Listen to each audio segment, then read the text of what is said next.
of digital ecosystems in automotive industry. Mr. Vinod holds an MBA from California State University and recently completed his PhD in Business Administration and Management from Vellore Institute of Technology, Chennai, focusing on mergers and acquisition in the Indian IT industry. We are delighted to have him with us today to share his perspectives on technology strategy, innovation, and engineering excellence. Awesome. Please join me in warm welcoming Mr. Vinod Venkatesan or Dr. Warm Vinod welcome, sir. Venkatesan. Warm welcome. Yeah, good evening. Thank you so much, Anu, for that kind and long and very nice introduction. It's always good to hear at 8 o'clock. And it looks like pretty much everyone has been on a call for the last 1.5 hours as well. Yes, sir. They were Okay. engaged with Vijayanand sir only. Okay. Yeah. I'm not going to be as technical as Vijay Anand was. I'm going to keep it light, but I'm very certain that you will gain some understanding, primarily from an application perspective, right, of how the industry looks at clustering, especially, right? I'm going to share my screen, and if one of you could confirm that you're able to see this, I can then get started. Yes, so we are able to see your screen. You're good to go. Okay.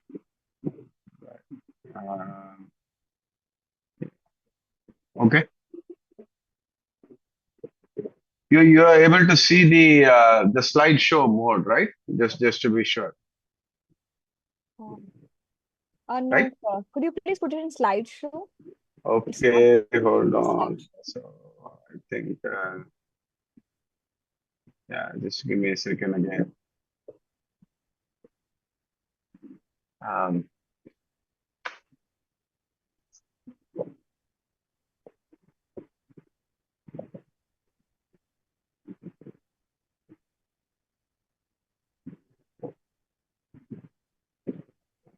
I'm not used to Zoom. We use Teams at work. So is it okay now? Yeah, sir. It is okay, right? Yeah, it's fine now. Yeah, just give me 1 second before I start this session. Yeah, give me a second, please. Just so that I set this up well and I'm able to deliver it as per your expectations.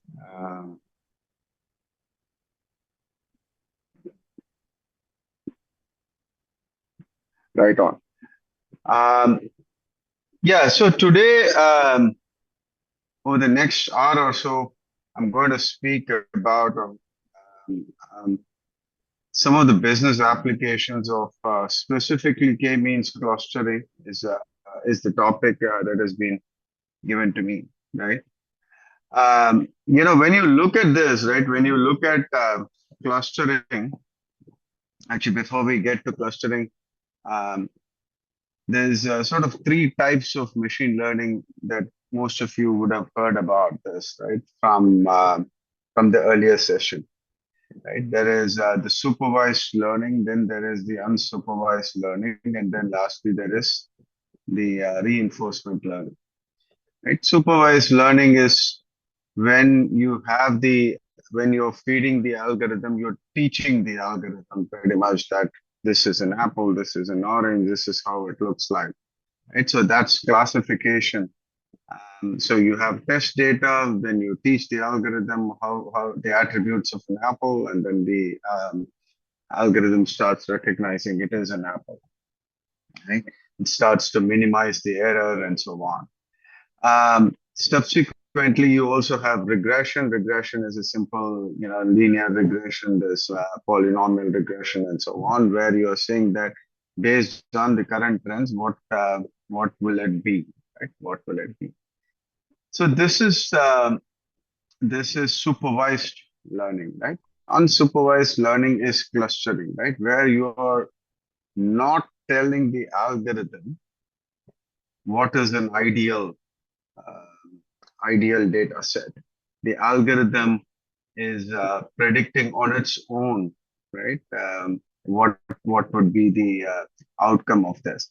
Clustering is an example of unsupervised learning. What it does is it's basically trying to figure out relationships in the data set, right? And based on just the input. Right? Reinforcement learning is all about when you are trying to reinforce and trying to minimize the error over and over again, so that there is a goal, then the algorithm starts working towards a goal. So today we'll speak about unsupervised learning clustering. We will talk about a few examples of it as well. Right? Agenda for today. Um, we spoke about clustering. We spoke about we'll speak about where we see clustering. We'll then talk about what a K means, how does it work, some of the strengths and limitations of it. We will spend quite a bit of time on the use cases. There are three industry sectors that I have taken: retail, banking, and healthcare. And I will provide examples. And these are real life examples, right? You would see this in your surroundings as well.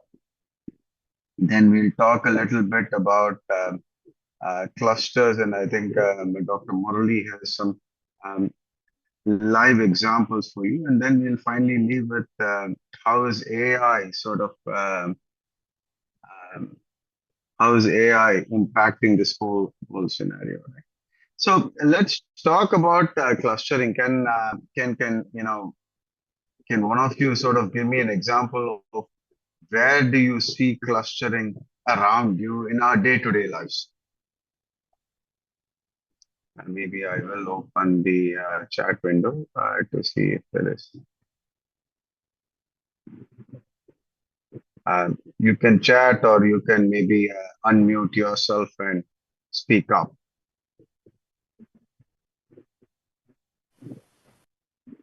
Hello? Can you hear me? Yeah, sir, we can hear you. Yeah. So can someone provide an example of where do you see clustering around you in your everyday life? In Okay, banks where they classify or group customers based on high net worth and so on, awesome. or Awesome. During online shopping, can you be a little more specific when you say online shopping? Yeah, sentiment analysis. Very good. Purchase habits. Absolutely. Right. So these are examples of using Flipkart, Amazon. Yep, Flipkart, Amazon. Right. Yeah, we spoke about this. Right. Where do we see clustering in our everyday lives? We are, one of the places where most of us spend a lot of time is on Netflix and every other OTT, not just Netflix, Amazon or any other Amazon, and then your own lives of mapping research teams and all that, right? So we'll talk a little bit about how this happens, and then get to the underlying foundation of how is it done, right? So let's look at Netflix, right? As an example, right? I don't have anything against Netflix. I watch regularly, so nothing against Netflix, right? So what does it do, right? First and foremost, it is recommending similar shows, right? Amazon does groups for promotions. Now, why is Netflix wanting to do this? Why does Netflix wants to recommend similar shows for its viewers? Think about that, right? Because there has to be a business impact. Otherwise, I mean, Netflix is not a charity organization, so is not Amazon, right? They are not doing their charity. So what is the business reason behind it? The business reason is they do not want, and I think if you're chatting, I can't really see because I'm on a full screen mode, so I'll just keep going ahead with it. Uh, the the reason why Netflix is continuing to recommend shows is because it saves about $1 billion annually, $1 billion annually, when it has people hooked onto its platform. 80% of the subscribers, I'm looking at some numbers here, right? 80% of viewing activity is based on these recommendations. And it is so true, right? I mean, even for us, when you're doing some online shopping, as someone said earlier, right? You look at it and then there is this pop-up that shows saying that, hey, you know, people like you also bought this. Sometimes common sense prevails, sometimes common sense doesn't prevail, right? You go on and you click and you buy something because I mean, Amazon is recommending, right? Or Flipkart or any of these others, right? So these are great examples of how clustering is used to help the user make a decision. And in turn, it has an impact on the business. That is very important. Right? So, like I said, if Netflix is making sure that you are still in the platform, that it is saving about $1 billion, like I said. 80% of the viewing activity is based on these recommendations that are being provided by the recommendation engine.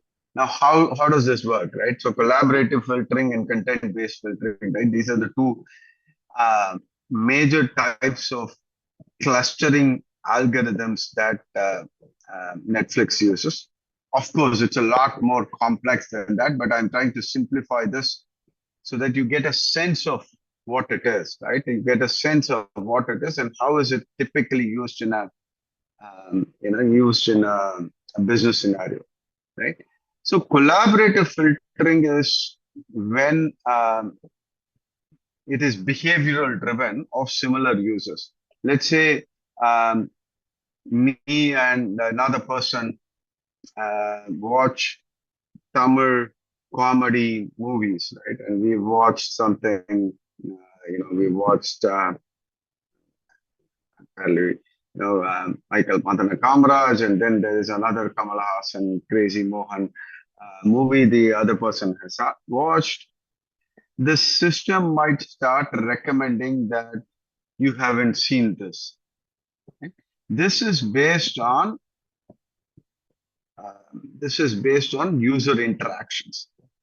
Now, the second part of it, which is content-based, is it is fairly static in the sense that based on the genre that you like, based on your preferences, based on the kind of movies that you watch, it keeps making recommendations. The recommendations actually go beyond that as well, right? In the case of Netflix, it tells you, hey, you know what, because you watched this, here's another example, so on and so forth.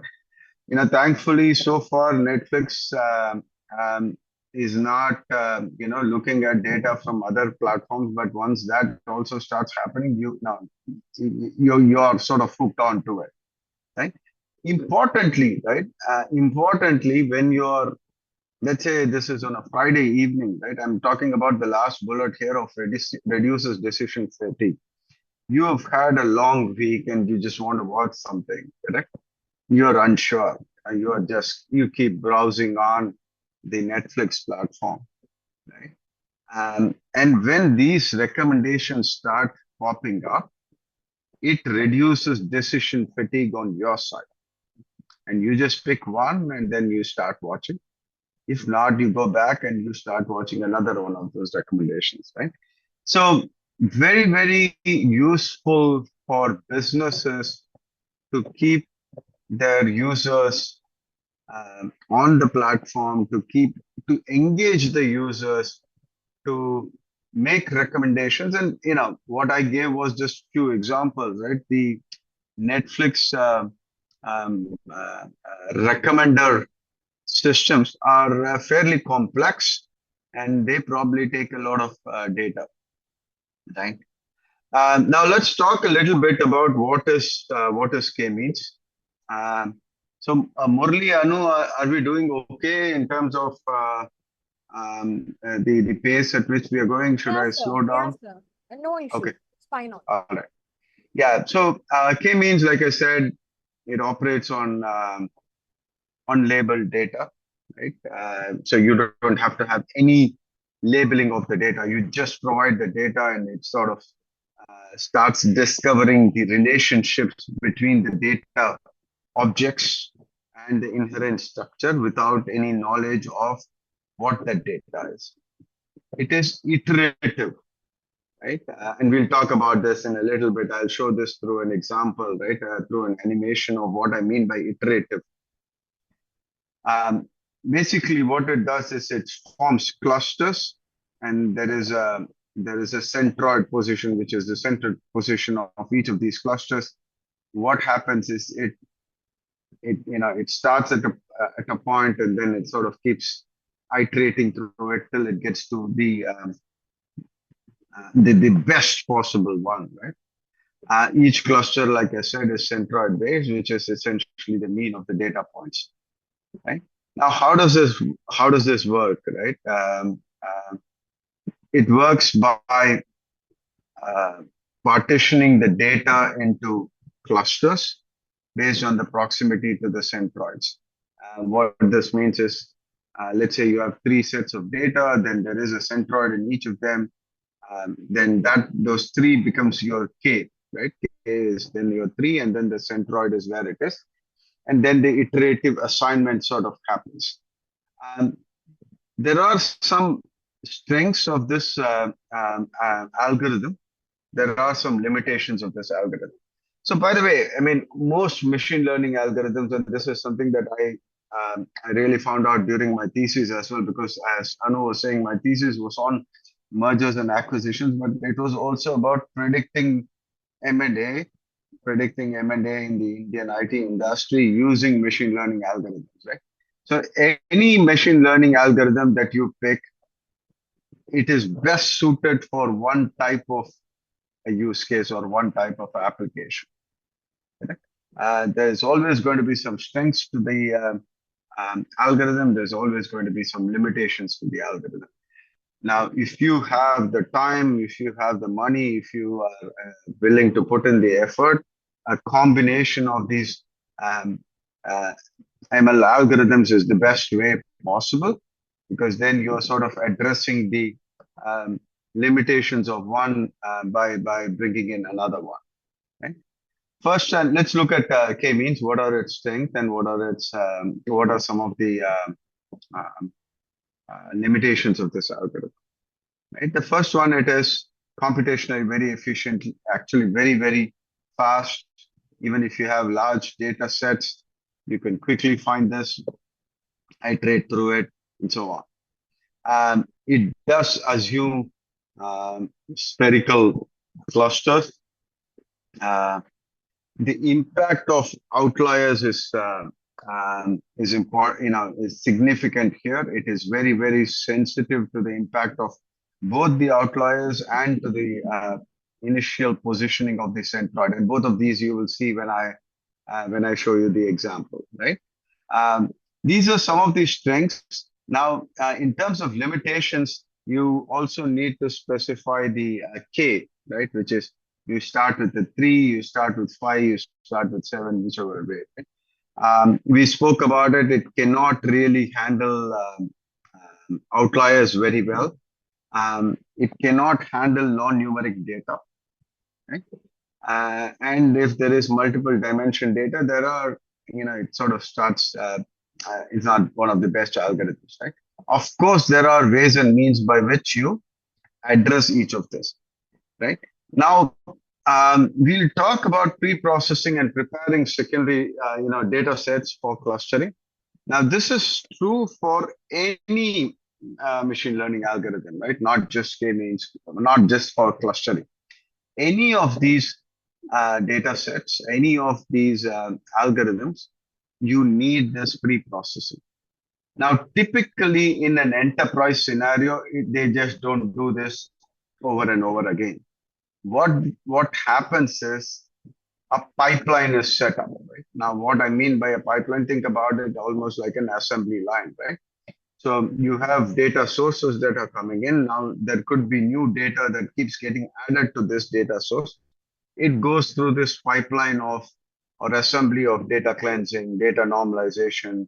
How do you handle missing values? How do you do feature selections over and over again, right? And each of these stages, you keep refining, right? So that the cleansed data set is both clean as well as it is enriched for clustering, right? So think about it that way, right? This is fairly automated now. It's not like Netflix, someone is actually sitting and doing this clustering every day, right? It is not possible either, correct? Because there is so much data that is getting generated.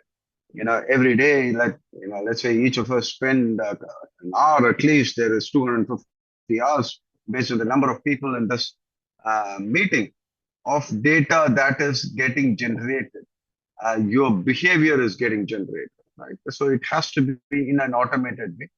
That is where the pre-processing and preparation of the data set really comes in, right? Cleansing is about removing errors, inconsistencies. Normalization, what happens is, let's say you have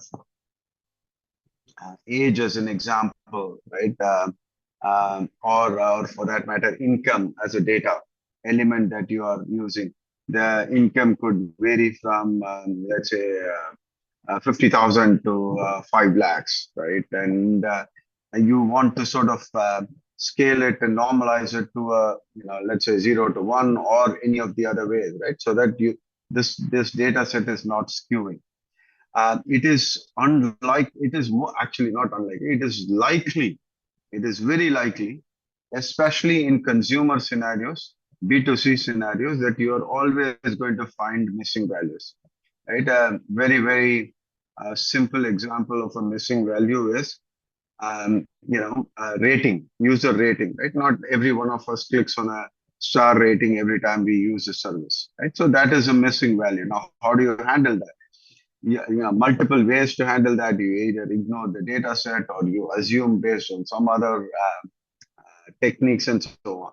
Now, what are the features that you would build based on this, right? Why do you have to do this? That's where all of this really comes in, right? Where there are inconsistencies in data. I gave examples of the salary data, right? Outliers really can mess this up, right? Outliers can really mess this up, mess up the algorithm itself. There could be bias in the data as well, right? Now, an example of bias could be either a gender-based bias or a region-based bias, right? And now when you start processing this data, you might be making decisions that are not okay, right? You have to know the provenance of the data, which what it means is that is the data provenance part of it, right? Where you understand what's the origin of the data. And let's say you are combining data, creating a data set from multiple different sources. You really know that one of the data source is not as robust in terms of its quality. Then you would have more stringent data cleansing techniques applied onto that data source. Right?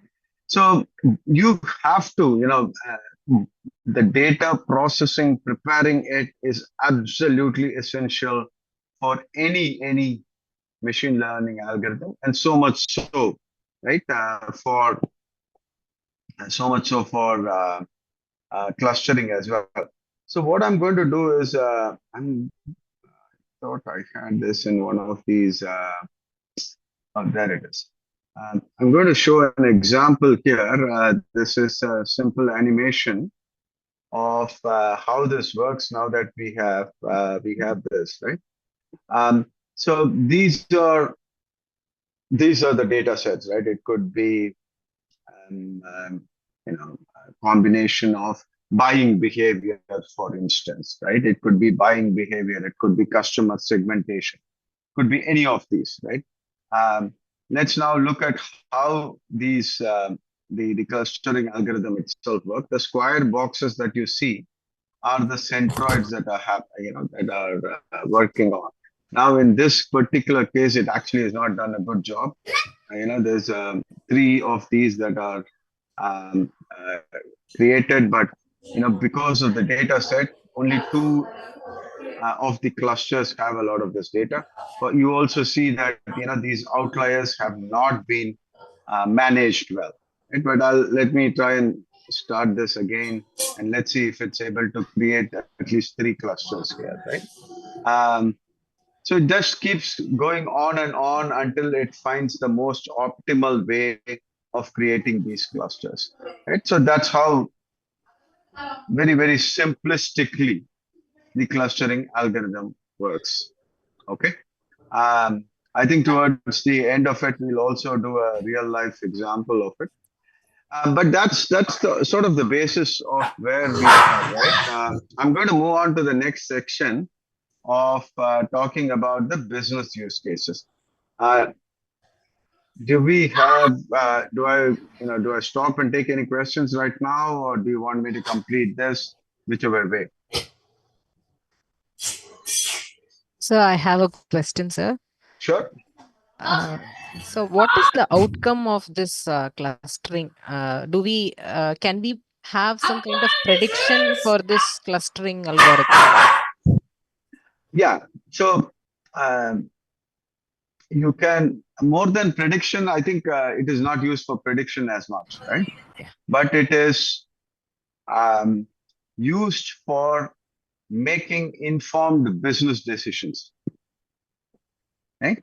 Um, let's take an example right here, right, of customer segmentation. Right, RFM is a very, very popular segmentation technique that is used in the retail industry, consumer packaged goods industry, right, retail and consumer.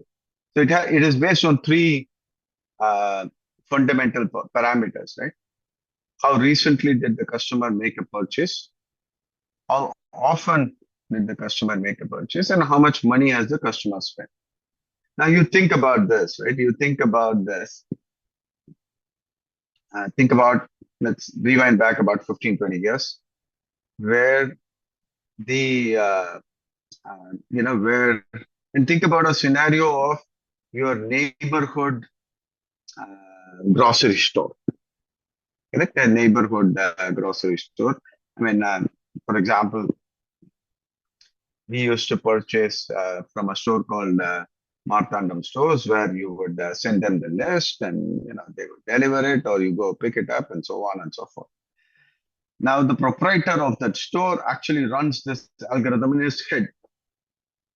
He will come back, if you've not visited him in 2 months, he will say that, hey, sir, I haven't seen you in a couple of months. What's going on? Right? If you only do it monthly, he will still say that, right? Hey, you're not come in between. And he will also know what is your average basket size every month. And he would say, you know what, you seem to be spending more, or you seem to be spending less. Now, what does he do based on that? Right? He either calls, I mean, I'm talking about 15, 20 years ago when there was no digital. Correct? And I'll now talk about digital, of how things have really changed. Correct? Um, Now he would say that, sometimes he might offer, do delivery, he might offer something else. He would say that if I go back and tell him, hey, this seems to have expired, he will replace it, and so on. Now, fast forward to the current generation, right? To the current generation of where you have quick commerce delivering it to you in 10 minutes. You have Amazons, the likes of Amazons, I should say. You also have physical stores. You have, some of them also do over the phone and all that. Correct? Any channel, really doesn't matter. In fact, ChatGPT recently has announced that you can do e-commerce through ChatGPT as well. Now think about the data and what your neighborhood general merchant was doing. Algorithms really have that data. If I have been pretty regular, right? I've been very recent. I've made enough purchases and I've spent enough money. You see this where the R is high, the F is high, and the M is high. I am a champion user of this site. So what should I do? I should reward the customer. If I am launching a new product, send it to this customer, get his or her feedback, provide them, you know, um, VIP service, right? I mean, Airtel Black is an example, right? Airtel Black and others. So that is the decision as a business you are doing. You are not doing prediction. But now, because of this, that those champions are the ones whom you are engaged onto your platform. You're not letting them go. These champions are the ones who are also talking about your platform to others because you're now providing them the best of service. You're providing them new product reviews. You are rewarding them consistently. And they, in turn, obviously are spending money on your platform. Now, let's say you're making frequent purchases, but you're spending money, but you're not being regular. Right? You're not being regular, which is where the R is low. So this is at risk customer. Then you sort of take a different strategy in terms of how do you engage them.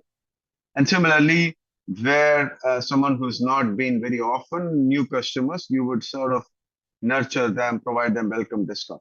Essentially, you want to get as many of your customers in the champion category because that's the most beneficial. Now, clustering as a technique is helping you do this segmentation of your customers and helping you decide what should be your strategy. Correct? It's not doing prediction. There are, of course, other algorithms that can help you predict. So hopefully I answered that question the person asked, right?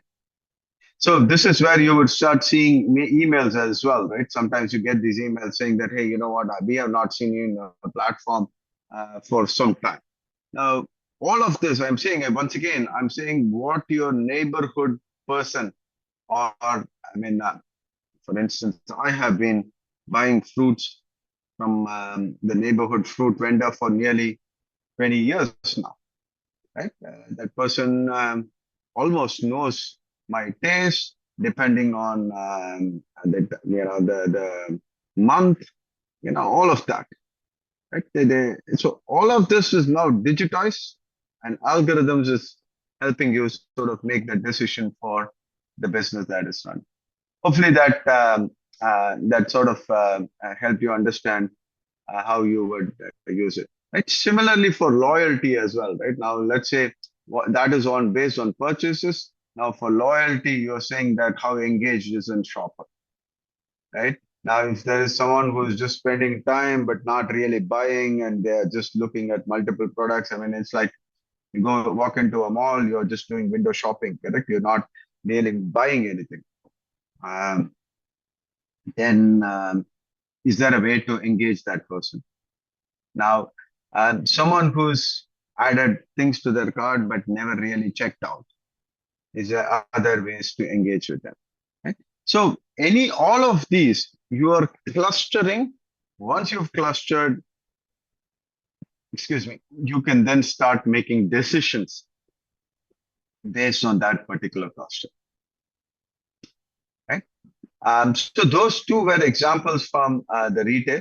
In fact, I don't know if Dr. Murli has this data set. One of the examples that we wanted to do for a real life example was, I understand most of you are faculty members. You can apply the same logic to your students as well, right? There are clusters based on students' attentiveness in class, their attendance, their exam scores, the kind of questions that they are asking. You can again sort of start forming clusters. You can decide on how will you um, sort of or how much time you will spend on a fully engaged cluster versus not so engaged cluster. And you might want to really spend more time with the person who, with the cluster that is not. These are the sort of decisions as a business, as an enterprise, as an individual, that clustering really. And if you think about it, if you really think about it, right, patterns is how our brain works. We look at patterns in and around us. I mean, it is just very, very natural. I mean, clusters are ways of patternizing. You're creating a cluster based on patterns, right? It is very, very normal for all of us as humans to sort of let's take a few examples of this. Fraud detection, right? Customer makes small purchases locally during weekdays, then all of a sudden a large transaction happens from a foreign country, and you get a call. These days you get a call, right? Any transaction outside. Um, some of my, at least two of my credit cards, they are very, very effective. They send out an SMS, they send out a WhatsApp message. If I don't respond to the WhatsApp message within, I don't even know, like 30 seconds, they make a call. And they keep doing this until there is an affirmative or a negative response from them. Right? So this is really over a period of time, these transactions, these anomalous transactions, they mature. Now it is very, very fairly accurate, right? It doesn't happen when I buy tea, but it happens when I buy something large, right? So this is an example. Someone spoke about an example of lending decisions. Once again, earlier, again, I'm saying like 25 years ago, 30 years ago, when you didn't have all of this data, there would be a set of questions that the loan officer would ask you. They would take time, they would go visit your property and so on and so forth. Fairly lengthy process, right? Before someone is granted loan. They would even also, they would ask you to come to their office and so on. Today,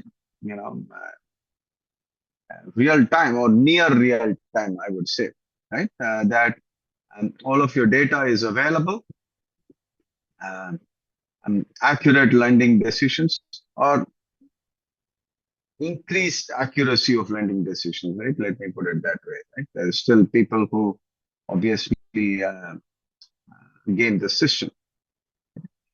Now, you could also use this for saying that, hey, you know what, I'm a low risk, stable income borrower. My credit rating has been good. I've been paying all my installments and so on and so forth. My credit card balances are, have been paid off, so on, right? So, we know there's a low risk, stable income borrower. There could be others and so on. And you make lending decisions. Now, again, you're not predicting what you're doing. The decision is still a human in the loop making the decision, saying that this is the interest rate that I'm going to provide this person a loan. This is how much I'm going to provide. Do I need a collateral from them or not? And so on and so forth, right? Same goes for customer segmentation as well, right? Where you would based on, this is again in a banking scenario where based on your assets, the transactions, you can cluster your customers. And based on that cluster, you are again providing services, right?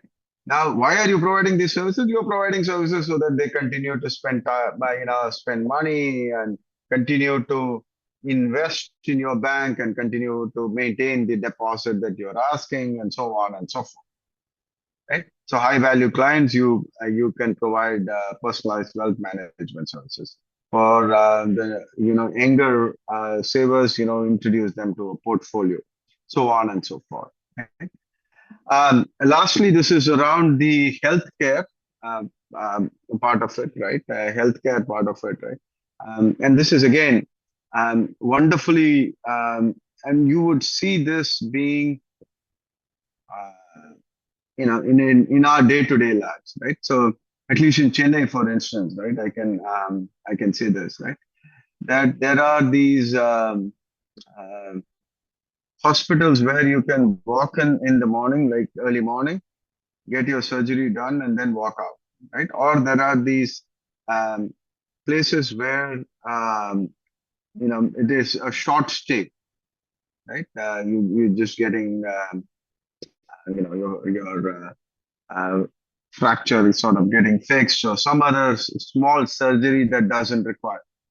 Now these what some of the hospitals have done have created specific centers for these. They figured this out that it's better to create facilities for such, for lack of a better word, short-term patients and have them go to a different facility rather than crowd them in the larger facility where you are attending to longer term patients, right? With where they need more care.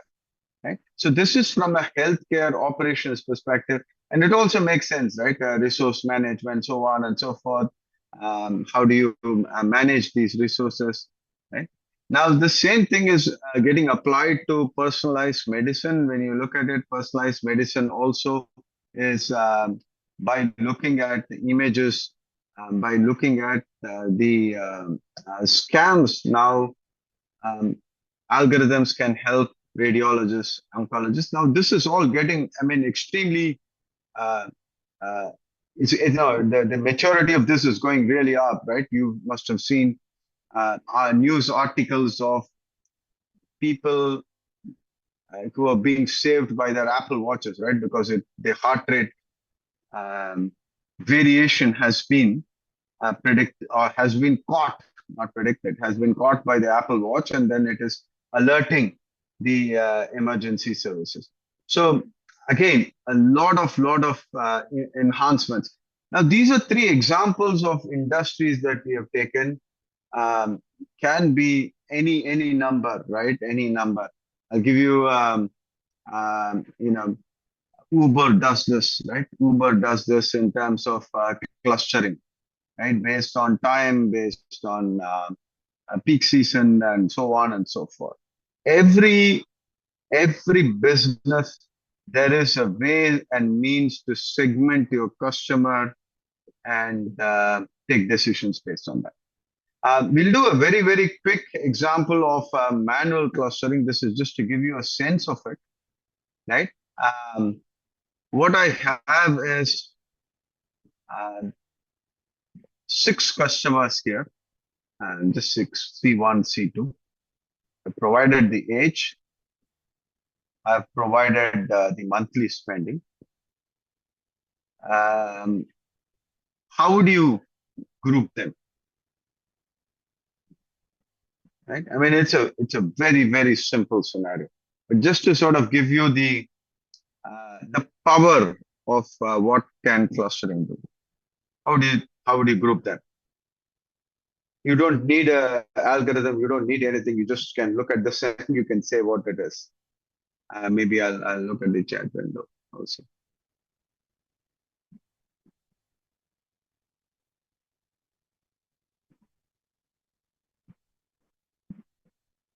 Okay. How do you sort of group them, right? Like cluster 1, cluster 2, cluster 3, 3 clusters. How do you group them? Consider all the data, both consider age and spending. Yeah, of course it is age and spending, but what would be those clusters is what I'm saying. Who would be in which cluster? Sir, that would be like C1 and C5 can be grouped based on the age and also the money spending limit. Super. And then it is like C2 and C6. So Yeah. that's also based on the age and the spending. The Right. limit is there. The remaining is obviously the C4 and C3 and C4. Yeah. Now, what would you do, right? What would you do to this group, right? What would you? What are the other insights? Yeah, high, medium, low, right? Yes, What are correct. the other insights that you can gather out of this? C3 and C4 seem to be spending the most, Yes, sir. correct? Yes. Now, and rightfully so, they are in their mid 40s, possibly, Their have a yes. Their have a expenses is family. more. Yeah, have a family. So, there is. These are, these are all hypotheses you're making, right? But absolutely valid hypothesis, right? Yeah, they possibly have a family, so which is why their monthly spending. C6 is retired, of course, right? C2 and C6 are retired. You're right. Consumption is more in the mid age. So you now can, if you're a business, and this is what your data is telling you, right? You would. Where do you think you will get the maximum buck for your money? If you spend, let's say you have 100 rupees to spend on advertising, which group, which cluster would you spend this 100 rupees on? Or not just which cluster, how would you split the, cluster two, but not all the 100 rupees also, right? You would spend the a significant portion of your advertising budget on cluster two, right? You want to keep them engaged. You want them to keep spending that 32 to 29.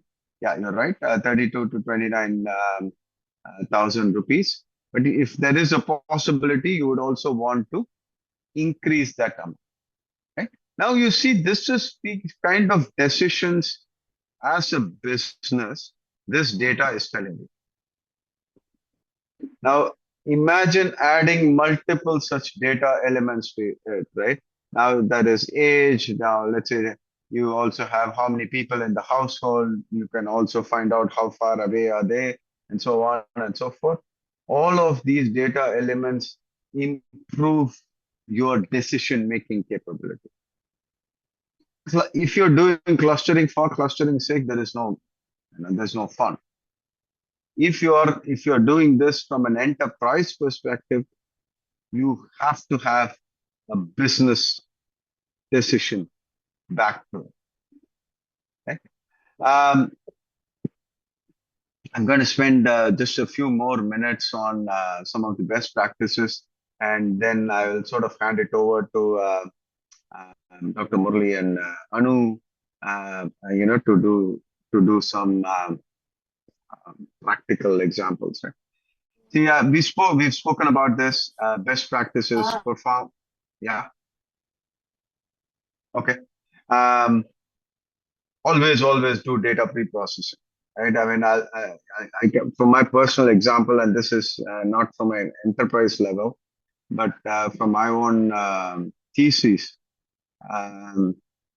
If I had just taken the data, financial data that was available, I think I would have made, not I, the the ML algorithms that I would have used would have just made very, very wrong predictions, correct?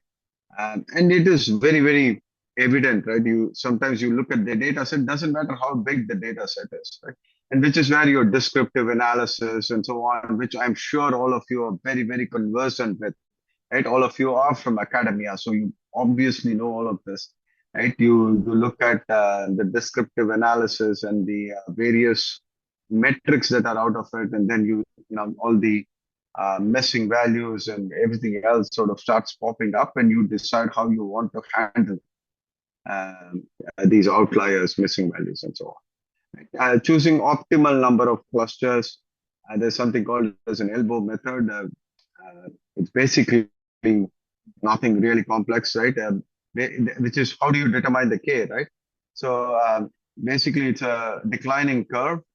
As you keep declining or as you keep making the clusters, the average value keeps declining, and there is a point in time where incrementally it doesn't make a difference.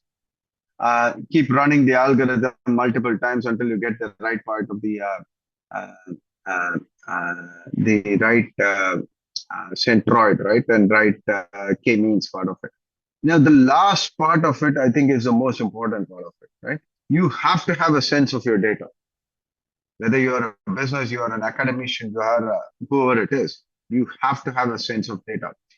Based on these results, you have to start looking at the clusters and you have to make your decisions on these clusters. Right? What am I going to do? What is this data telling me? Am I going to change course of action?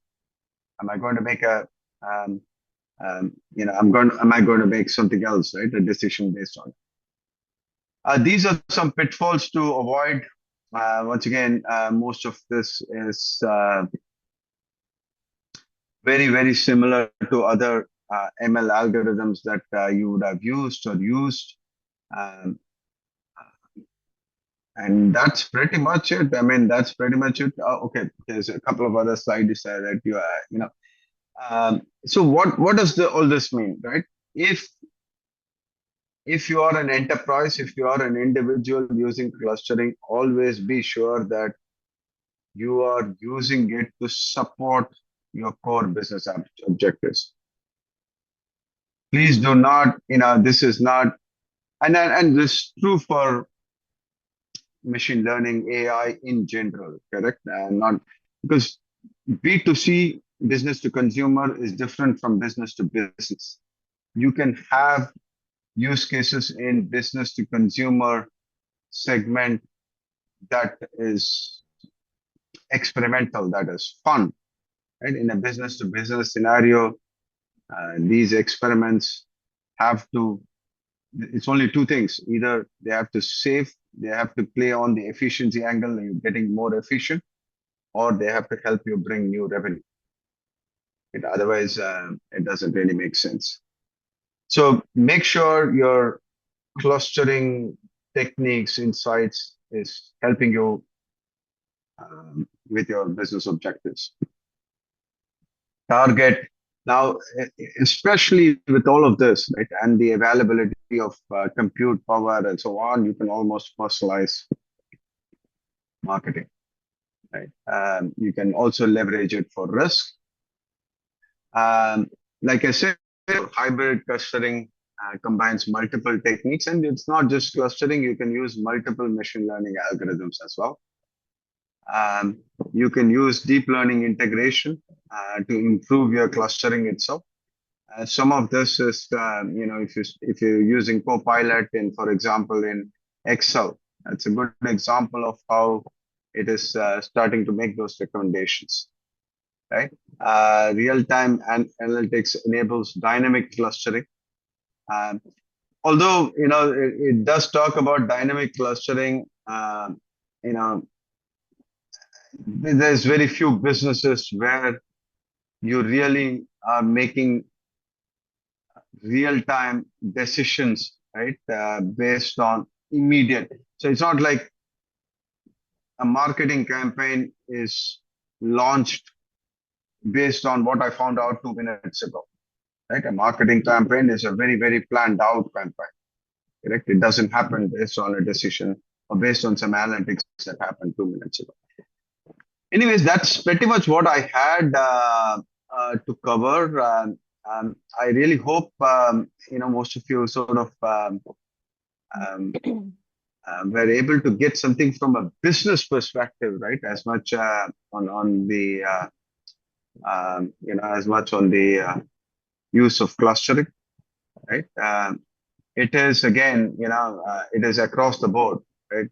It doesn't matter, right? Whether you are in marketing, HR, you can use this. I'll take a pause now. I don't know what Anu has planned for the rest of the time. Yes, sir. But yeah, we have 2 experiments for them, 2 Okay. real case scenarios. So we are going to run that. Super. Are you going to share your screen, Yeah, I'm going Anu? to share my screen, sir. Okay. Yeah, I'm going to share my screen. Got to go off video for some time to drink some water. Okay. Participants, we have, yeah. Sure, sir. So participants, we have already shared you a Google folder link, right? So in that FDP support files, you can see the folder named Murali and Anu. In that, if you go to my folder, okay, name Anu, you can see two Google Colab exercises, okay? So one is on customer segmentation file, okay? So the scenario is, imagine you are a data analyst for an online retail company. Okay, so imagine the online retail company is having different products, for example, educational supplies, books, electronics, or any other consumer goods. So being the marketing director, you have a problem now. Okay, the problem is we are spending the same amount of money marketing to all our 500 customers. Okay, but clearly they are not all equal. Some buy frequently and spend a lot. Okay, others haven't purchased in years. So we need to be smarter about where we invest our marketing budget. Okay. So the task here, being a marketing manager, is you have to segment customers based on their purchase behavior so that the company can create targeted marketing campaign. Okay. So the data set is a customer database, and we have a marketing firm, okay, an online retail company which sells different products like educational supplies, books, electronics, and consumer goods. So just like Dr. Vinod told, we are going to segment customers. Okay. So here we have to consider data like customer ID, then days since last purchase, that is recency, then total number of purchases, that is frequency, and total amount spent, that is monetary. So we are going for an RFM analysis here. Okay. So I request all of you to paste this code in Google Colab, or you can open the file also, Google Colab file. Okay. So there are two ways. Either you can copy and paste the code, or you can open the file directly in Google Colab. Okay. So I'll just run the code for you, and we'll see how to upload the file. So we have to just run the code. So just like Dr. Murali told, we have to run the code. You can see a play button like icon here, that is a run button in Google Colab. So just press on it. So it will ask you to upload the file now. Okay. See, one browse option has come. So the file is also available in the location. Okay. So you can get the file from the location. The file name will be synthetic underscore customer underscore data. So in that we have 500 rows of data. Okay. So we have the customer details. So we are going to segment the customers based on the recency, frequency, and monetary value. So when you run this code and upload the file, you'll get the output down, as well as an Excel file is also downloaded. So first, let's see the output first. Okay. So this is the output. So here you can see that the recency, frequency, and monetary value has been calculated. And you can see few statistics also here, like mean, standard deviation, minimum, okay, and the data distribution, okay. So here we can see that recency underscore days, the maximum value, frequency value, the monetary value, as well as the average order value, and tenure days, okay. So all the 500 rows data has been loaded, and the statistics has been done, okay. So what happens here is we have uploaded a 500 customer data, okay, into Python, and each column represents a key metric, that is recency underscore days, that is days since the customer's last purchase has been done. Okay, then we have frequency, which is none other than number of purchases made by each customers. Then we have the monetary value. So monetary value accounts for the total amount spent by the customer. Then we have average order value, that is average order value per customer.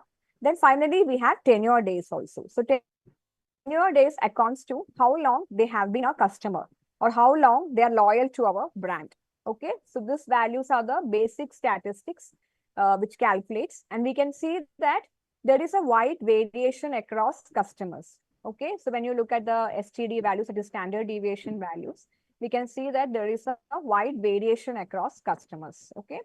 Another observation is some customers are very recent. That means recency is equal to 0 days. Okay. While others have been purchased for years. So we have two different set of customers. Okay. Some customers are very loyal and we can see that they have bought our product till yesterday. That means 0 days. Okay. And some customers, they are not much loyal to our brand. Okay. So they have not purchased from us for years. So from this, we can see that spending is highly skewed. Okay. So a few heavy spenders pull up the average. So this confirms segmentation is useful. That is, the customer base is not homogeneous. Okay. So now we can see 5 clusters here, starting from cluster 0. Okay. So when you go for cluster 0, you can see that recency is around approximately, okay, 1126 days. Okay. Frequency is approximately 1.6 and monetary value is approximately 97. Okay. So these are the values for cluster 0. Now moving on to cluster 1, we can see that recency is approximately 309 days. Okay. Frequency is approximately 6.3 days and monetary value is approximately 580. Okay. Now, moving on to cluster 2, we can see that recency value is approximately 149 days. Frequency value is approximately 11.1 days and monetary value is approximately 1049. Okay. Now, if you move on to cluster 3, we can see that recency value accounts to 24 days. Frequency value is 39.4 and monetary value is around 6041. Okay. And we have the final cluster where we can see that recency value is around 422 days. Frequency value is around 4.8 and monetary value is around 58. Okay. So each row is equal to one cluster, that is K means group of customers with similar purchasing pattern. Okay. So we can see that the customer behavior, based on the customer behavior, we have clustered these customers. Okay. I hope you are able to see my screen. You're able to see Yes, my yes, better? Yeah. Okay. So we can see that in case of cluster 3, okay, when we take recency, they are very recent, that is 24 days. Okay. And when you go for frequency, it is very frequent, which accounts to 39. Then when we go for monetary benefit or monetary value, it is very high speed. Okay. That is around 6041. Okay. So what happens is they are the top customers or most loyal customers to our brand. So we should give more importance to them. Okay. Next cluster is cluster number 2, that is fairly recent. Okay. So if you check on their purchase behavior, it is around 149 days. Okay. Then moving on to frequency, the frequency value is around 11. That means they're frequent. Okay. And when we go on for the monetary value, it is around moderate high speed. That means regular good customers. Okay. Then when we move on to cluster number 1, okay, so they are somewhat recent. That is roughly value is around 309 days. And when we go on to the frequency of this cluster, it is moderate and monetary value is medium spend. Okay. That means declining customers. We can't trust on those customers. Okay. Sometimes they may come to our brand or they may go to our competitor also. Okay. Then moving on to cluster 4, they are old customers. So the recency value is around 422 days and frequency value is few, that is 4. And monetary value is low spend, okay? That is dormant customers. And finally, we have cluster 0, that is very old customers. When we check the recency value, it is around 1126 days. That is almost inactive, right? Very low spend if you take the monetary value means. So what is the interpretation from this? They are the lost customers, okay? We should not give much focus to the customers itself, okay? So this is how you do recency, frequency and monetary with K-means clustering. So with this, you'll have an idea like how you have to, cluster your market. So according to our data set, we have 500 customers, right? And we have Hello, ma'am. Yeah, yes, ma'am. Ma'am, this RFM technique, can we use in HR context also? HR context, ma'am, it is not that applicable, ma'am, because in this case we are more what to say, we have to have a more understanding of sales. Okay, if you take this data set itself, we want to analyze customers based on their purchase behavior. Okay, that's why we have I thought to clarify frequency and technique monitoring. can be used or not.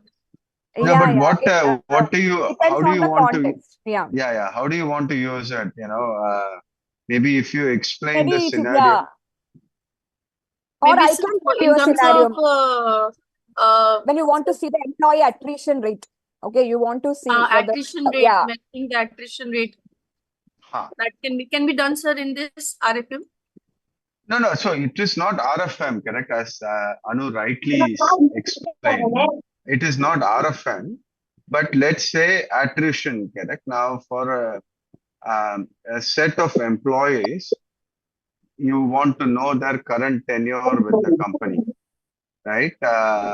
Your maybe their last appraisal rating, the salary band that they are in, right?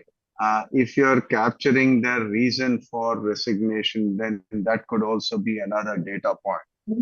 Based on all this, you can again do a segmentation of saying that here is one cluster of employees that left because of low salary, right? I mean, that's the one cluster, right? You can again say that here's another cluster of employees that maybe quit because of, they had their personal reasons or they want to pursue higher education, whatever, right? So you just have to look at the data and see how, does it make sense for you to apply clustering, right? In that context. So the context is very crucial. Yes, sir. Thank you, sir. Ma'am, actually, we have done here is K-means clustering. Okay, so we have two types of clustering. One is hierarchical clustering and another one is K-means clustering. So let's take your HR scenario itself where you want to analyze the employee attrition rate based on their years of experience. Okay, you want to cluster those employees. In such case, you can go for K-means clustering. Where you are already predefining the cluster and then you are categorizing the employees. And based on that, you can go for your strategic decisions. Okay, maybe even if the employee's experience is good and they have experience more than 25 years with your company, but still they will not be having a good relationship with your company. Okay, so it depends. Then another type of clustering is hierarchical clustering, where we are already we are telling Python code to determine the cluster size. Okay, so depending on your research or business scenario, you can go for any clustering method. And this recency, frequency, and monetary thing we have done for understand the purchase behavior of customers. Okay, so I would like to show you the output file also, which we got from the Python code. So here you can see the output value. We have customer ID here, then frequency, then monetary value, and also see the cluster count along with the description or label. For example, if you can see one comment or label here, cluster 2 means regular good customers. That means we have to grow them. So they are giving suggestion also based on each cluster, like how you can improve your marketing strategies. Okay, that is the purpose of recency, frequency, and monitoring algorithm. Okay. Shall we move on to the next one? Any doubts in this recency, frequency, monetary algorithm?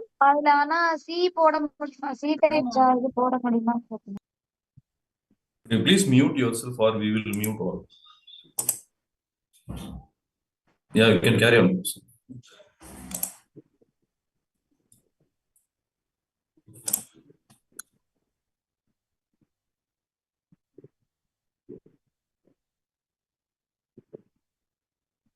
Anu, I think you've been muted, Anu, if you're speaking. Yeah. Okay. So shall we move on to the next scenario? Yeah. Am I audible? Yes. So I hope you don't have any queries on recency, frequency, and monetary algorithm. Shall we move on to the next scenario?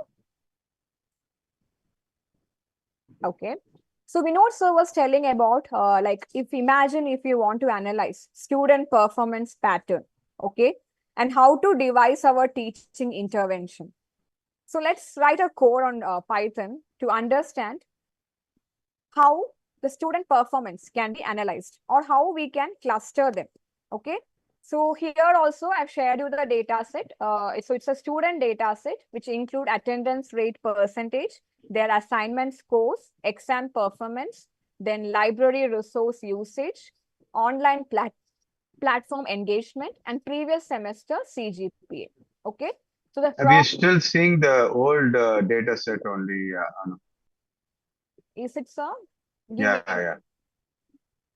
We're still seeing the RFM labels and all No, of actually, you share your entire screen, Professor. Yeah, now it is okay.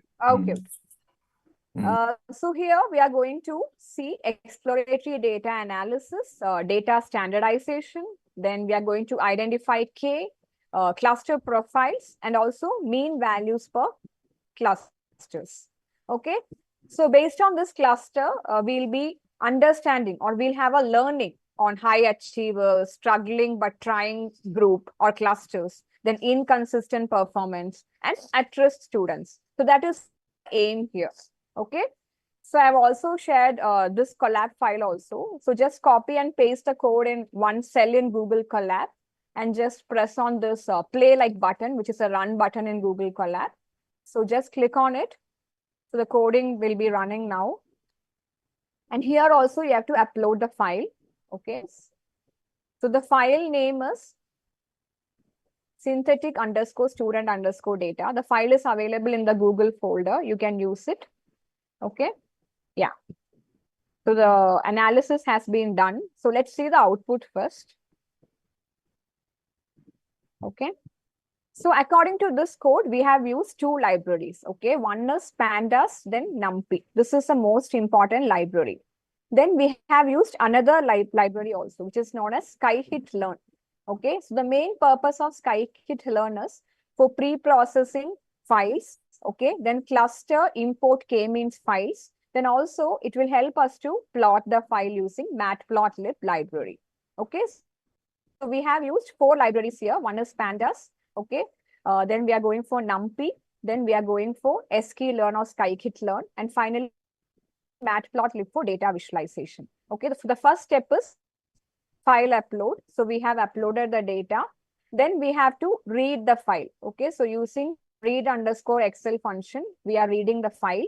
Then we are going for exploratory data analysis. Then we are selecting features and standardizing the features. Okay. So according to this data set, we have few variables like attendance, assignment average, exam, then Anu, are you showing a different screen, Anu? Because what we are seeing is your output screen. Yeah. It's okay, sir. I'm just giving okay. overview, then I'm going to explain the output. Sure. Okay. Then after that, we are going for a k-means clustering.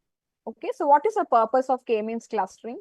Where we are clustering our students based on their performance. Okay. So we have our CGPA, our student CGPA from last trimester also. So in this code, I've given k value is equal to 4. So in k-means clustering, we have to give the input. Okay. Imagine if you want to cluster your students like into 5 or 6 groups, then you can give k value as 5 or 6. But according to the code, if you see means I've given k value as 4. Okay. So that means I need only 4 clusters here. Okay. So once the k-means clustering is done, it will give us a scatter plot as well as you can see a radar chart like diagram also. Okay. So what happens here? So here we can see that they have 4 clusters, right? So when you look at this diagram, we can see that cluster 2 are the high achiever students. That is around 70 students. So when you look at their attendance is around 94%. And when you go for the performance, they are top tier performance. Okay. So their GPA is around 3.54. And their engagement is very high. That means their library hours is around Scroll 13 it, per month. scroll it little down, Professor. We are unable to see. You are showing the radar chart, right? Could you scroll it a little down, or you download the output and show it is a little small? Yeah, output is already downloaded. I'll show that one also. Give me a minute. Yeah, I think while Anu brings this up, what's on a very on a lighter side of things, right?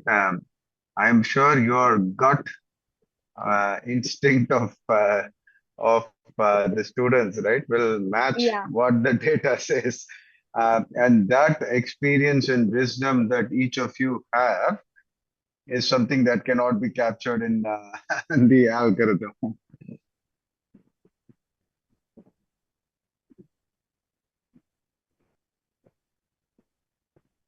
I think my system got stuck. Give me a minute.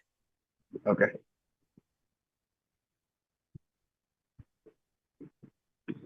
In the meantime, somebody has asked whether recency frequency monitoring can be done with HR. I don't know which professor it is. Are you here, madam? Yeah. So that query is already addressed, sir. Yeah. No, it can be done in a different way. Yeah. We told her.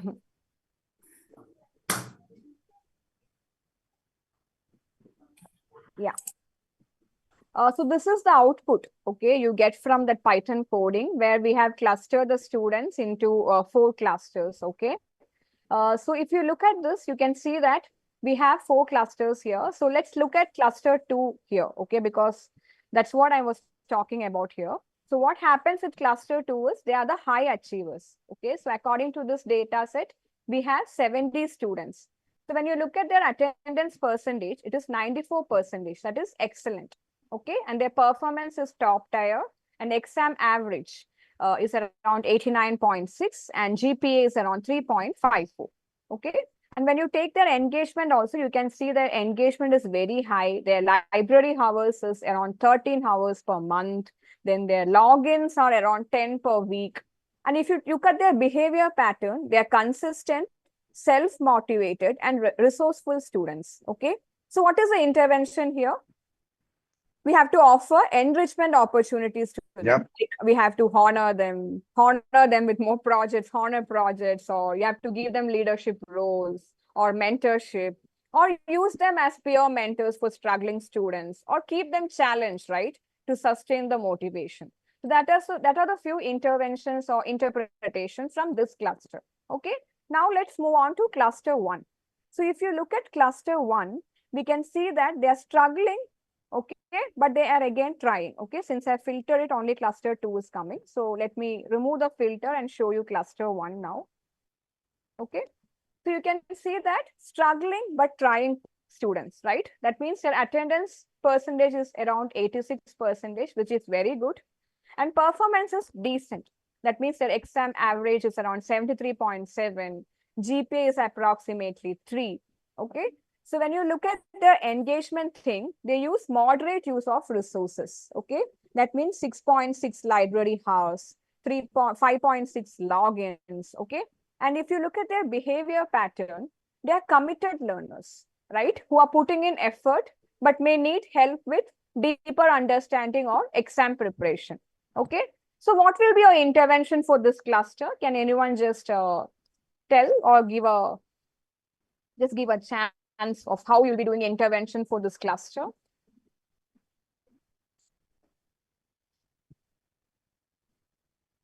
So you understood, right? They're struggling but trying students. So what will be your intervention for this cluster?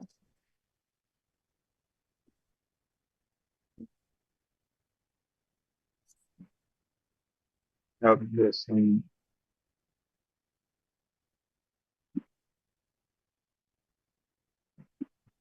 Someone has said mentoring. Yeah.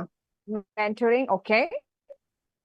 Very good. Okay, so it depends. Yeah, very good. So what happens is depends with the professors also.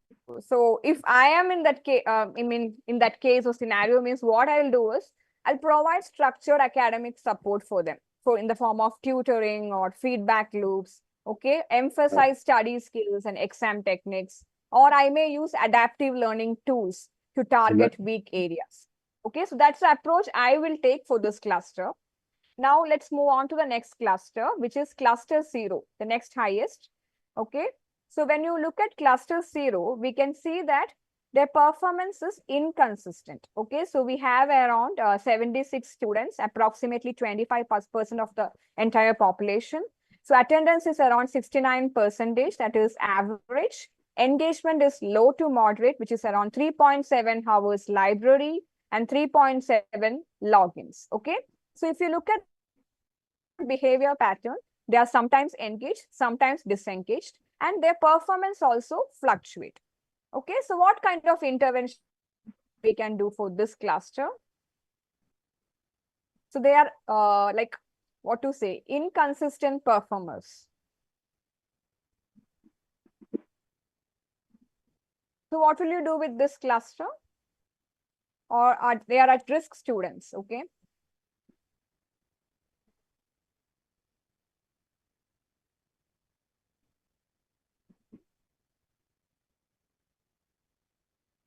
Okay, so in this case, what we can do is we can go for an introduction of an attendance tracking and motivation nudges.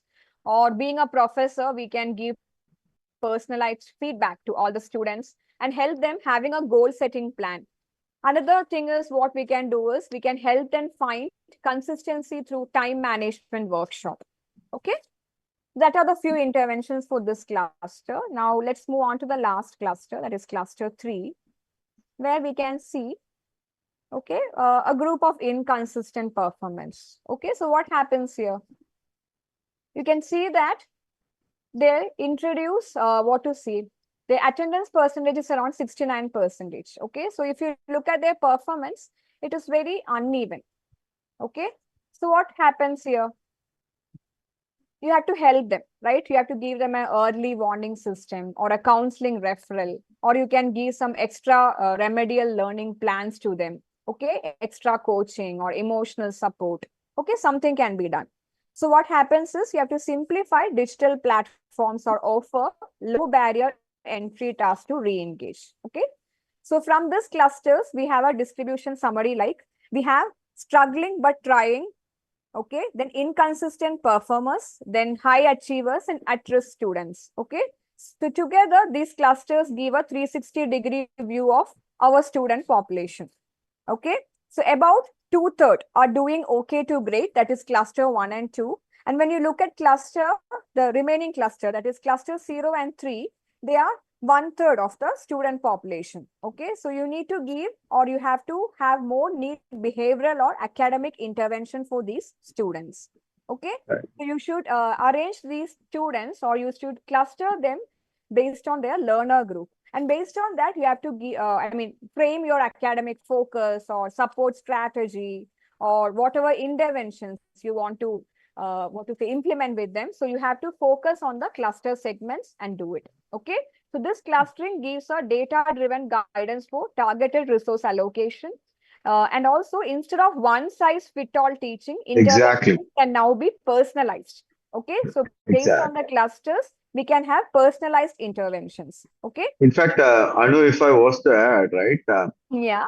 what would, so as Anu mentioned, there's 500 students, right? It would be impossible to create interventions for 500 students. Exactly. Now, what this does is break this down into manageable chunks. And those manageable chunks are very, very data oriented, right? So there is data that backs up why you have included a student in a particular group. Now, the question on HR that someone asked about, typically in most organizations, the HR performance is also done on similar parameters, right? You have, high performers, you have above average, then average, and low performers, right? Um, Based on business and the parameters are similar, right? You would rate on task, you would rate on tenure, so on and so forth, right? You have a set of parameters on the top similar to what you have here. Now, for performance rating, similar to what we spoke about in terms of coaching, counseling, and others. For the high performers, you would have interventions that would sort of take them on to the next level. You want them to continue performing, so you would provide additional training um, um, um, resources to them, right? You would provide maybe additional incentive also, right? Monitoring. For the ones that are above average, you want to push them to get to the high performance zone, right? So similarly, your intervention strategy will be based on where these employees are.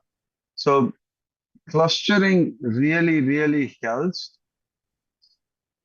A lot of us, like I said in the earlier on, we naturally form patterns.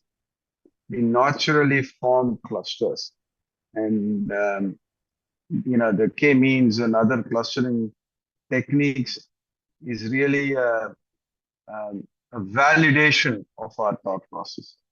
I just wanted to add that, Anu, to your excellent examples that you showcased.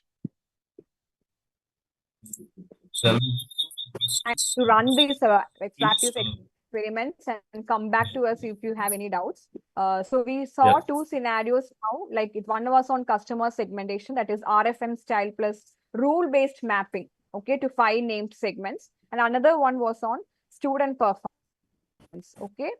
So kindly run the code. So based on the scenario only, you have to choose the right analysis. So whenever you have a big data with you or a big population with you, and whenever you want to analyze the crowd, whoever it is, whether it's a customer or just one ma'am asked about an HR or even students, whoever it is, when you want to cluster a crowd and understand their behavior, then k-means clustering will be the right analysis. Okay. Any other questions?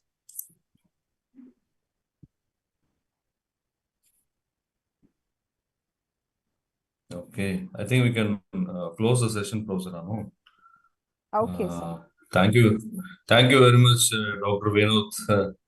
You have done a very excellent job, sir. Your presentation was very good and it was added value to how Anu is clustered. Very practically, she has explained.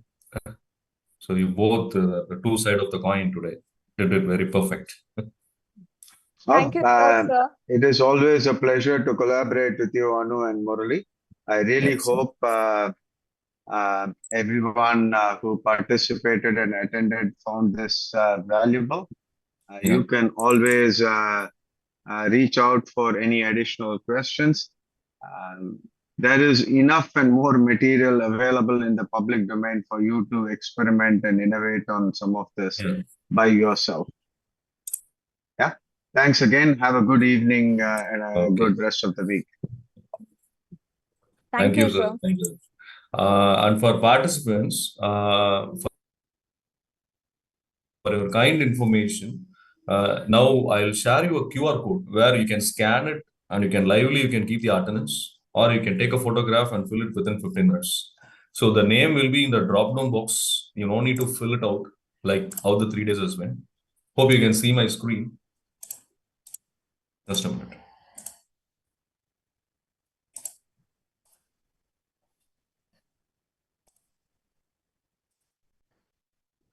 Please scan it and fill it very perfectly. Yeah, sir. The screen is visible now. Yeah. And please don't select the wrong. Dear participants, kindly scan the QR code and fill the attendance form. Please choose your name alone. Please don't fill for others. So we request everyone to fill for your name alone. So the names are available in the drop-down list. So kindly choose your name and fill the form. And those who had an issue, you please stay on the line now itself. We will mitigate it lively. Okay. For many, more than 20 people we got mitigated. Only very few are there. That's all because of the name mismatch in the Google form and your actual name.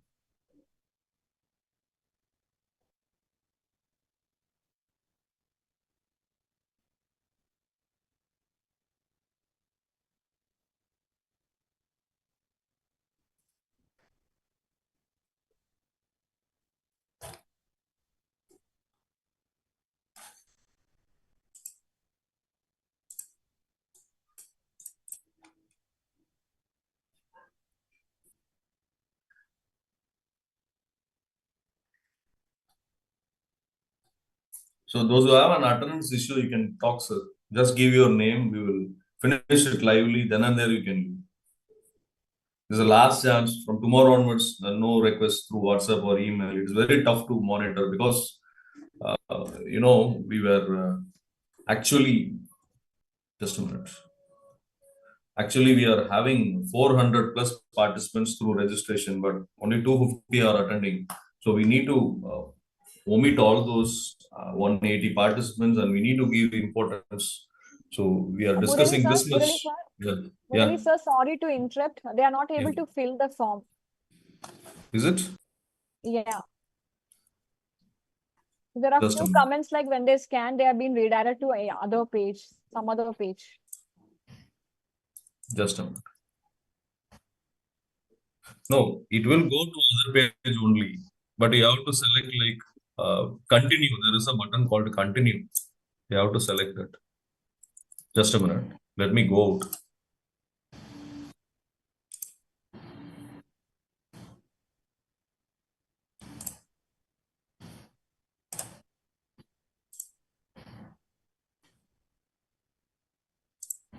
Following domain of most commonly used domain.com. No, madam, if you click that. Is associated with each of the following companies. Google. Just a minute, madam. I'm just putting it. Please wait. It will take you the QR website. Please wait. Dear participants, please wait. Just a minute. Just a minute. Bombay Stock Exchange. Sorry. No, madam. That is an advertisement. If you scroll down, there is a button called Watch to continue. I mean, sir, it is asking for a access. Like it is saying that you have to request. No. To give the attendance, sir. No, sir. As you said that, I am also doing the same thing what you said, but we could not able to mark the attendance, sir. It is saying request access, so we have You need to give access in Google. Then only actually you need to change. Sir, actually you need to change in the form itself, sir. When you created the link, there will be. Just a minute, madam. I can understand. I can understand. Please wait. Sir, can it be a bit faster? Actually, we need to go somewhere. Actually, it is 9:35 already. Sure, sir. Sure, sir. Give me just one minute, okay? We'll share the link. Sir, humble request, kindly share the link. Yes. Because those who are joining with the mobile phone, how they can scan.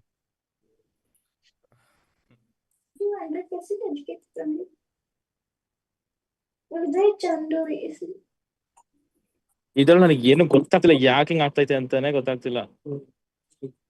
Okay, just made anyone. Now you can refresh and you can see. Okay. If anyone can share the link on this chat box. Sir, at least share the QR code in the WhatsApp group now. Now, sir, it is opening, sir. Now we could able to mark the attendance. Sir, can you share the QR? Can you show the QR code again?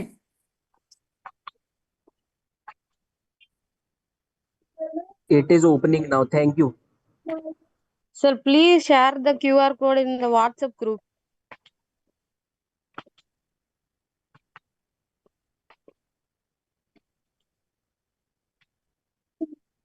Where is the earliest question? Bhubaneswar.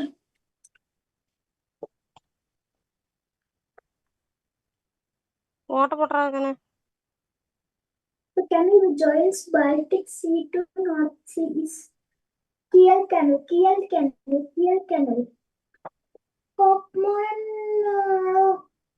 Oppmann Cup.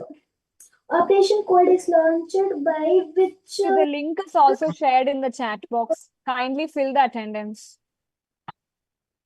Participants, kindly fill the... Participants, kindly fill the attendance by 9:45. Those who are not able to scan the QR code, I've shared the link also in chat box.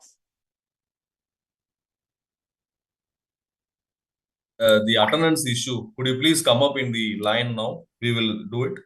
We could able to mark the attendance by scanning and as well as through the link also, sir. We have marked the attendance. Thank you. Thank you. No issues right now. Okay, ma'am. Thank you. Okay. See, those who are Hello. having attendance Murli sir, issues in I the have an previous issue. sessions, kindly stay Hello. back. Sir, this is Sushila Triveni, Vemula Sushila Triveni. Yes, I ma'am. kept in the WhatsApp also. I Yeah. have given the feedback all the 3 days, sir. First Just a day you minute. shared 2 links, Madam, actually. just a minute, Yeah, madam. sir. Yeah, yeah. Hello, Since madam. you would have gave the names very differently, just post your name here, ma'am. Please post it. Here in the group? Yes, in the chat box you posted. Let me clarify online itself. Okay. Sir, even my name is also not there in that Just a drop minute, ma'am. We'll see one by one. Okay. Tomorrow it is unable to see in the working hours, ma'am. It is really creating a pressure for all of us. So that we have made it as a drop down from today onwards.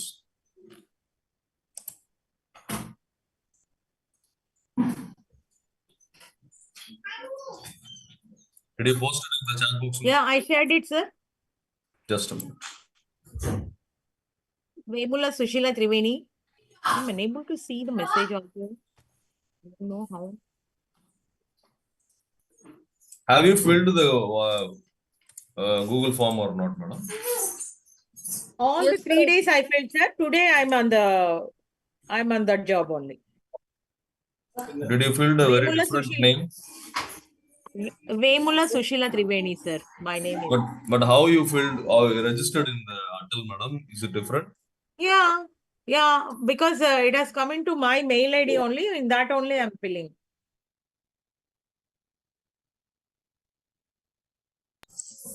Hello, sir. Hello. Hello. First day I filled 2 forms because 2 times you shared. Second and third day you have given 1 link only.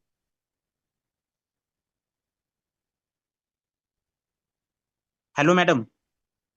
Hello. Hello. Hi, madam. Which one is correct, madam? QR code or Google form link?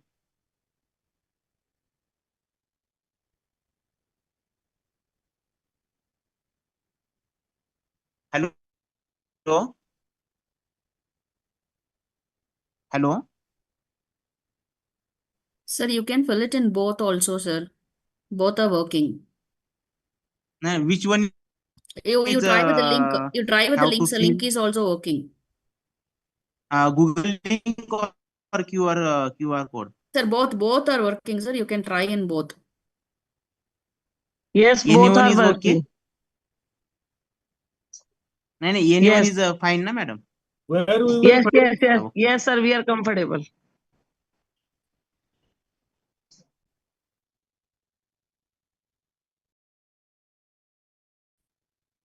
Murli sir, I have dropped a message on the chat box.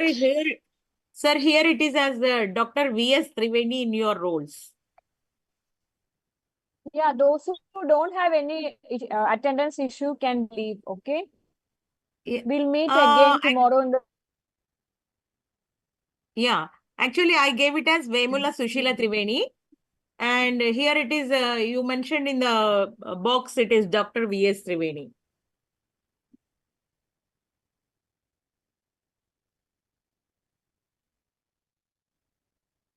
Where we will find the scan code?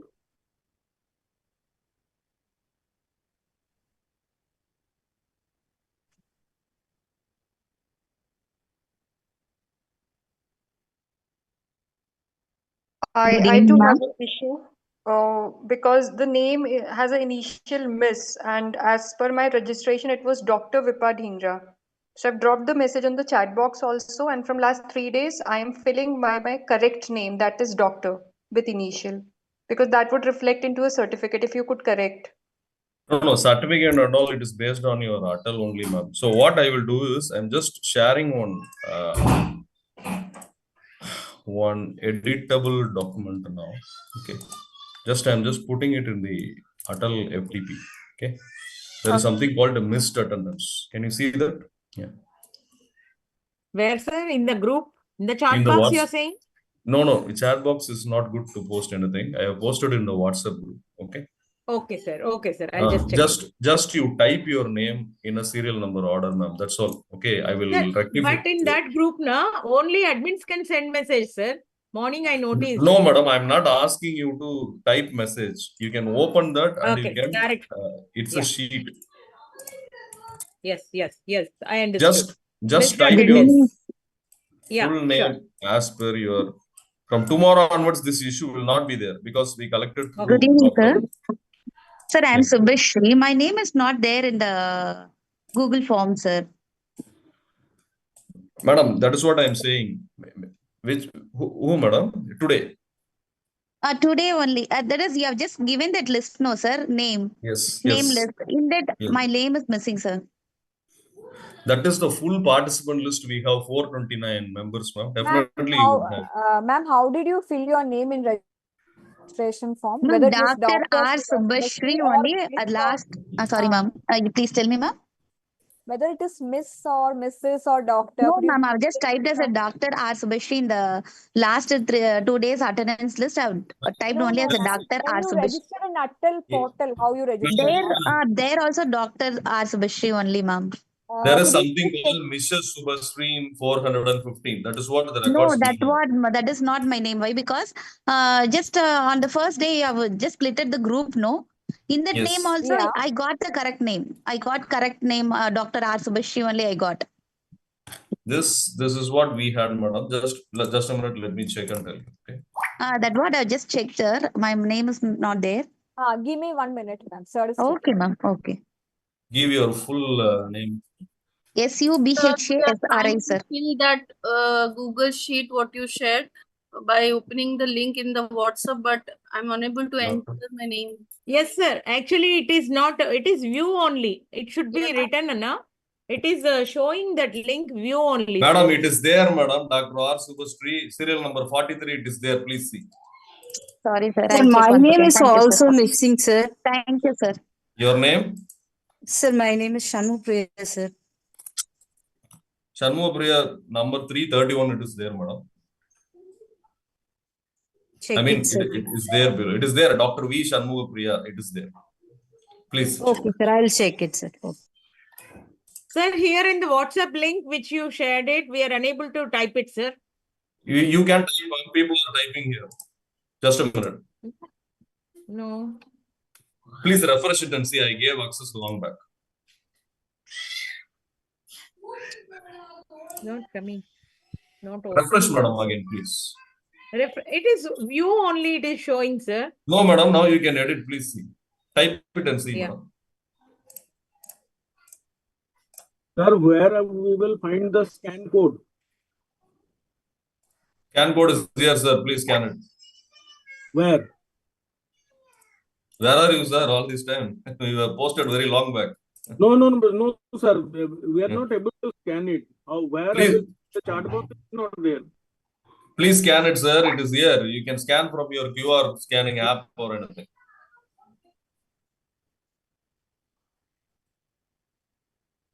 Thank you. Okay. Take a Murli, photo. sir, Yes, ma'am. if the initial is incorrect, Miss and Doctor, so should I write it into attendance list or something? No, madam. You just give your name alone in that link. No, Let sir. me No, sir. clarify. The point is, if the initial is incorrect, like even in my name, it's like Dr. Gayatri Panda, but it is Mrs. Gayatri Panda. So, sir, No, madam. That is not given by us. That is actually we got from Atal portal only. Sir, I got it your point. But when we registered, maybe it so happened that we were not awarded our PhD. So we registered long back. And so what can be done, sir? That's why we are. You can do, madam. You can edit it in your profile. You can log in and edit it, madam. Okay, so if we do update the things, so when I don't aware about it, madam. I think it should be updated before the generation of certificate. You edit it now itself, ma'am. Yeah. Okay. Okay. Have you all filled it? Yeah, excuse me. Yeah, it's done, sir. We have done it. We filled it. Vemula Sushila Triveni. Actually, in the form, in the today's form. Yeah. I can see. It's like Dr. V.S. Triveni. That I will see, ma'am. From today onwards, there will not be this issue. Okay. Only 3 they Yeah. All the 3 days, I submitted the feedback. Let me check it, ma'am. Yeah, Let me check it. We have a clear record. Yeah, please. Yeah, it's in the name of Thank Vemula you, sir. I'm Sushila Subhashri. Thank you so much, sir. Thank you very much. Thank you, sir. Hello, sir. Yes, madam. Yeah. Sir, this is question. Shall I leave, sir? Please leave, madam. Yeah. Sir, I scanned the QR code, but Okay. I think so. I don't know because I have an iOS, like I have an iPhone. I'm unable Okay. to open the Google Sheet. It's not, but I have marked my attendance through the link which you have sent. It's fine, sir. Oh, fine. Both are same. Yeah. Okay. Thank you so much, sir. Thank you, sir. Okay. Yeah, good night, sir. Yeah, thank you. Okay. So only 5 have rectified. Okay, I think others they have or not, I don't know.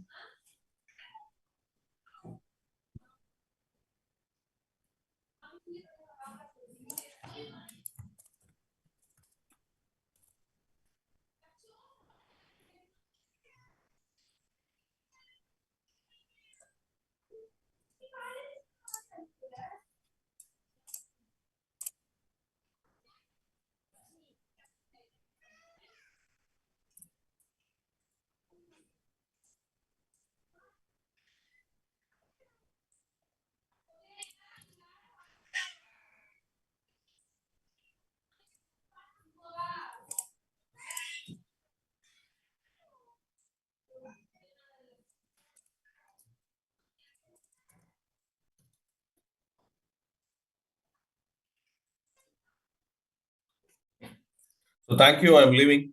Those who have attendance issue, please finish now itself. Okay. Recording stopped.